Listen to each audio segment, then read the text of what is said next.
Sing Sang Tai Tai Lay Ho. My name is Geraldine, 39 years old. I am from Cebu, Philippines. I am married with 3 children, all boys ages 14, 7, and 6 years old.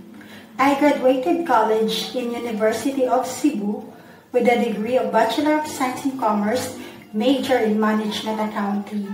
My hobbies are dancing, cooking, and baking. I'm also a pet lover. I have 2 dogs and 1 cat.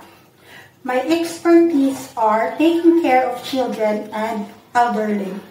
I work as housemaid for 2 years and 5 months in a couple and 2 children, ages 7 and 5 years old. My duties are taking care of the elderly, the children, sending and fetching them at school, car washing, doing the laundry, ironing, and also marketing.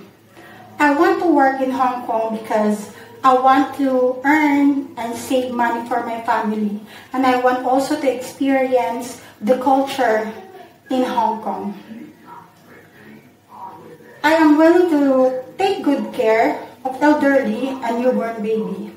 I can sing nursery rhymes like Twinkle, twinkle, little star. To my future employee, Mom, sir, please choose me as your housemaid because I am hardworking, obedient, and multitasker. I promise to be a good housemaid, and I promise to prioritize my job and finish my contract for 2 years or more. Thank you, Mom, sir, and I am looking forward to work for you as soon as possible. Thank you.